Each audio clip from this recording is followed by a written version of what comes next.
You're born in the dead of winter, in a mud-walled hanok outside Pyongyang, Korea, 1905. Snot freezing on your upper lip before you even draw your first breath. Your father's a half-starved schoolteacher who presses you to his chest like you're already a secret he'll have to bury. Your mother wipes the blood off your face with the same rag she uses to clean the floor. She doesn't smile. She already knows what this country does to its children. Welcome to your life as a Korean independence fighter, under a Japanese flag that just swallowed your entire world. At night, after the oil lamp is lit and the shutters drawn, 6 children sit cross-legged on the floor while your father teaches Hangul from hand-copied pages. His hands shake when he does it. One informant, one whisper to the police, and he disappears. He does it anyway. A people who forget their language, he says, forget they were ever a people. By 5, Japan has annexed your country at gunpoint. 1910. They burn every Korean textbook in your schoolyard while you watch from the back row. Your father bows, obeys, teaches emperor worship with a straight face. Then at night, he traces the old map of Korea in the dirt with a stick and makes you repeat the rivers, the Taedo, the Nakdong, the Han. You repeat over and over until your tongue goes numb. They can take the books, he whispers, but they can't take what's in here. He taps your skull so hard it stings. Your best friend's Junho, faster than you, braver too. The kind of boy who talks back to the Japanese teacher and takes the beating without flinching. You speak Korean in hushed tones between classes, catching frogs in rice paddies like criminals sharing a secret. By 13, the whispers start, smuggled pamphlets. The word manse passed mouth to mouth like live coal. Junho shows you a crumpled Declaration of Independence hidden in his sleeve. Ink still wet. His hands shake. Yours do too, but not from fear. Yet, you're 14 on the morning of March 1st, 1919, and the whole country's about to explode. You and Junho walk all night to Pyongyang's Central Square. Thousands of people in white hanbok fill the streets of Pyongyang like ghosts who now decided to speak. A man reads the declaration aloud, in Korean, in daylight, and the roar that answers him is the loudest sound you've ever heard. Daehan, Dongnim, Manse. You scream until your throat rips raw. Junho screams beside you, tears streaming down his face. For one shining hour, Korea feels alive. Then, the Japanese police opened fire. Bullets slap into bodies like wet meat. White robes turn red. Junho grabs your arm and you run, but a rifle butt catches him square in the temple. His skull cracks like an egg. You drag his 12-year-old body in an alley while blood pours from his ear, soaking your sleeve. His eyes are still open. You keep pulling until your arms give out, then sit in the dirt beside him and vomit until there's nothing left but bile and the taste of iron. The police are coming. You leave him there. You have no choice. 7,000 Koreans die that spring. 46,000 disappear into prisons. You keep breathing. Lucky you. Your father's arrested the same week. They find the declaration in his coat, the Hangul pages under the floorboards. Sodamun prison. Water poured down his nostrils.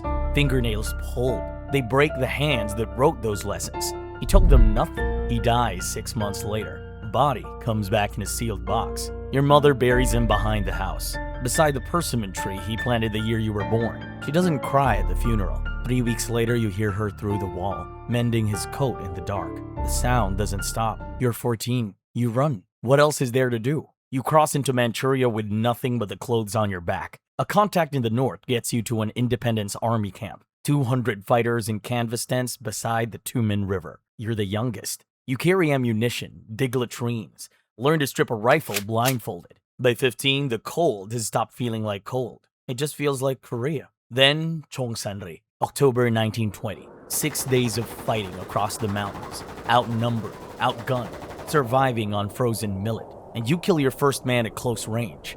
Bayonet through the throat. He makes a sound you'll hear for the rest of your life. You feel nothing. The cold ate everything else a long time ago. The Japanese response?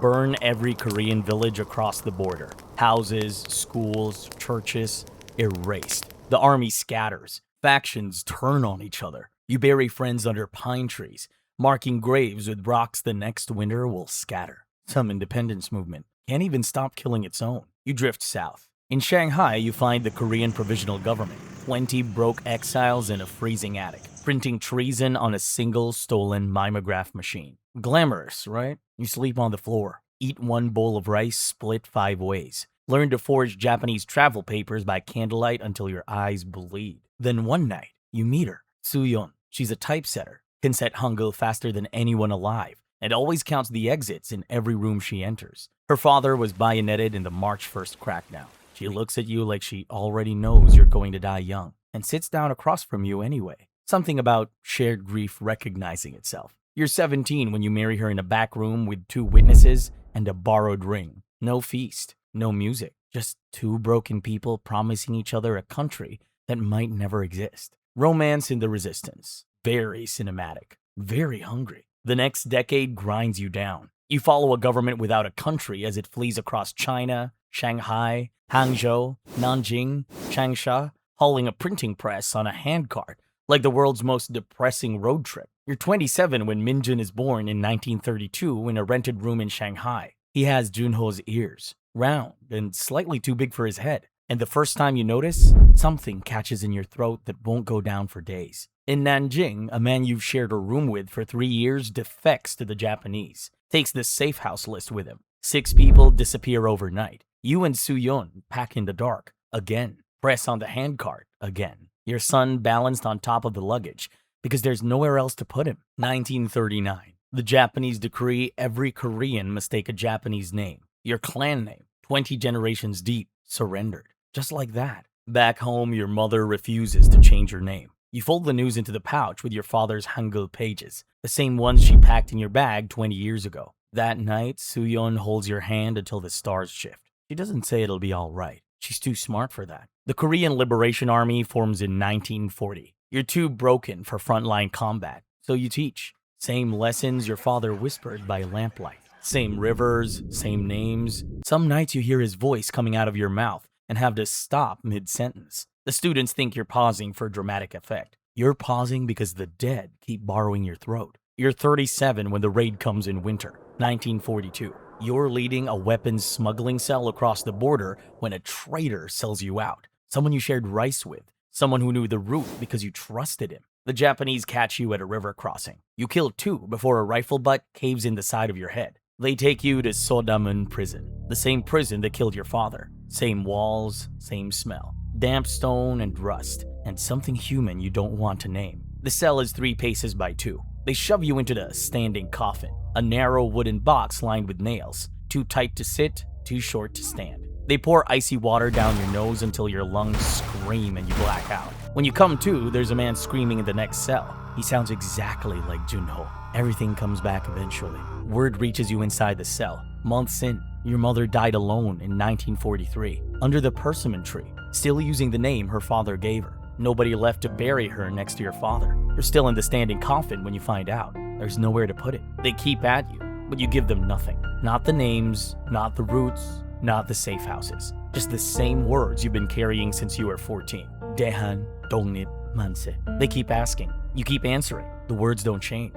Meanwhile, Suyeon is arrested trying to cross the border with the printing press plate strapped under her coat, still carrying the words, even at the end. You never see her again. Your son, Minjun, now 11, is shipped to a labor camp. You're 39 in spring 1944 when they drag you to the execution yard. Ribs cracked, one eye swollen shut, fingers bent at wrong angles. A Japanese officer reads the sentence in a voice so bored he might as well be reading a grocery list. You look past him, at the sky above Seoul, the same sky Junho stared at while he bled out in that alley 25 years ago. And something loosens in your chest. You think about your father tracing rivers in the dirt, the persimmon tree, Suyeon's hands at the typesetting keys, steady as a heartbeat, Minjun's 2 big ears. Your eyes fill up, but you don't beg, you don't cry. You say the words one last time, loud enough for every prisoner behind the wall. Long live Korea. Then the rifle cracks. You were 39 years old. They dump you in an unmarked grave, with no stone and no name. Just another number in a ledger they'll burn before they leave. You never see August 15th, 1945, the day 35 years of Japanese occupation finally ends. Never hear the emperor's voice crack over the radio. Never see your son walk out of that labor camp, blinking in the light. But he does walk out. And in 1946, in a schoolroom in Seoul, Minjun listens to a Korean teacher speak Korean history in Korean, out loud, in daylight. without whispering. His hands shake under the desk. When the teacher writes the rivers on the board, the Taedong, the Nakdong, the Han, he mouths them silently, the way his grandfather taught his father by lamplight in a mud-walled house that no longer exists. And if you think fighting an empire from exile was brutal, imagine being born inside its borders with no way out, no movement to join, and no country left to remember. Click here for your life as a North Korean.